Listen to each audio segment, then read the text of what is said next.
Kagurabachi has finally brought us to the Rakuzachi auction. After 26 chapters of Chihiro killing nobodies, being stopped in his track by Sojo, beating Sojo, and in the process losing an arm. Yet it's been a solid 26 chapters, and the gang has been through a lot. Specifically Sha and Chihiro in this circumstance, but we've been hearing about the Rakuzachi auction now for a long time. Since it was first mentioned in chapter 7, which is where Takeru started to slowly give us the build-up for the biggest event that would be an auction that sells all sorts of goods, weapons, and even humans. Yeah, the Rakuzachi isn't the average backyard sale here, but chapter 26 genuinely felt like the calm before the storm. It felt of everything with Chihiro's fight with Sojo. I feel as if this is going to be a very big storm, to be honest. In fact, the vibes that I get here are York New City vibes from Hunter x Hunter, which is quite surprising, to be honest with you. But there is a lot of moving parts, some politics moving about, and a lot of players on the chessboard right now. On one side, we have Hiyuki, who is a member of the Kamen Army, apparently one of their strongest, if not their strongest fighter, who only seems interested in eating spaghetti, charging up, and getting a round 2 with Chihiro, which honestly, I respect it. Fair folks. I actually really enjoy Hiyuki's character. I think they were a very interesting addition to the cast of everyone that we've seen so far. Then we have Kiora, whose organization is...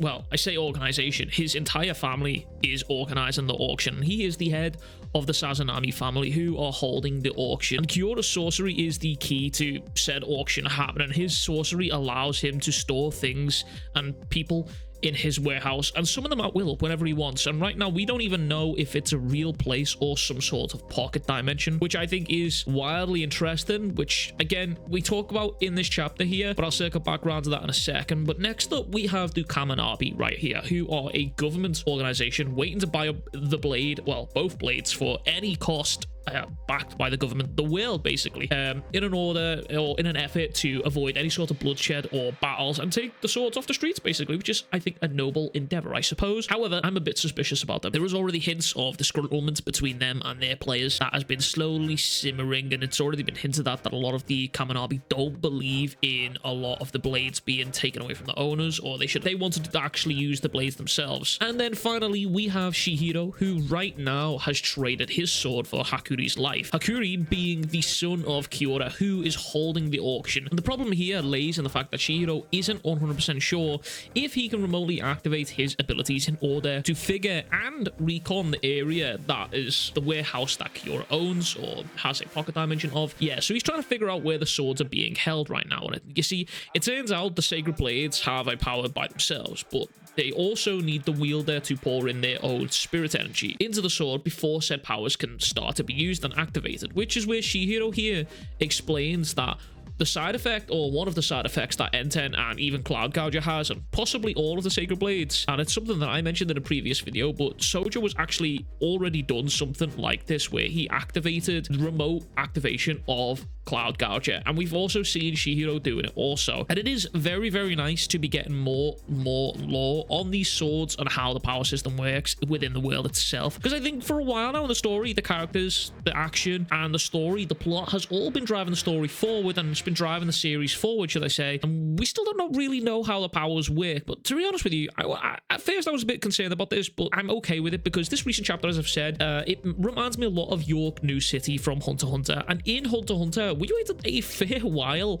before getting the power system fully introduced to us. It was hinted at, it was like, you know, teased when they were doing the Hunter exams and stuff like that. Obviously we saw Hisoka using his abilities, and we'd heard the names of certain things, but we'd never had it explained. It wasn't until Gon and Killua started their training with Wing that was actually a thing, and that was where it happened. But once again, that was worth the fucking wait, and now Hunter x Hunter has quite possibly one of the most in-depth and best power systems, in my opinion. And I'm a little bit of a fanboy, if you can tell. In my opinion, though, I think it has one of the best power systems in manga, period. I think Jujutsu Kaisen's one kind of close, but in terms of power systems and in-depth, I think Hunter x Hunter and Jujutsu Kaisen are up there. So I am okay with Takeru taking his time with Kagurabachi and giving the power system time time to simmer and waiting for him to get a little bit creative before going back and explaining how things have worked in the past. And I'm okay with it because, again, while Chihiro is an absolute force to be fucking reckoned with, he has only been active with this sword for 3 years, and everyone who has seen him so far is like, he's still a novice. While he is strong, he's still a novice, and he is not even nowhere near close to the true potential of what these sacred blades can do. As I've been rereading the series, it's been very, very clear now, because there are people here that have seen the war with the sacred blades and seen what these blades can do, but obviously we haven't seen anything close to that. Sojo and Chihiro's fight, I would estimate they probably only used about maybe 5 to 10% worth of the blade's power, and that was just for those two themselves. Everyone else seems to be describing these blades as nuclear weapons. But this chapter also serves to set up Kagura and Chihiro's rivalry even further, which I mentioned again in the last chapter, in the last video. Feel free to go check that out, by the way. While Sojo will remain one of my favorite villains, if not my entirely favorite villains so far within this series, Kagura brings a presence of age and wisdom, and that is a completely stark contrast to Sojo, who was just riddled with youth and fucking reckless abandon. And Kagura and Chihiro's battle here, it probably wouldn't be a straight up fight, but it would probably be a fight with them two using their brains and trying to outwit each other here. And Kagura knows this and recognizes Chihiro, and he recognizes that Chihiro wouldn't have just give up on N10 without a plan here. And as he recalls Chihiro's face when he left, he says that wasn't a face of helplessness. And with Kagura saying how he looks forward to Chihiro's next move, and the vibe that I get from the villains in this series isn't just one of, oh, we're evil for the sake of being evil. It's more that they're evil for the sake of the love of the game, I suppose.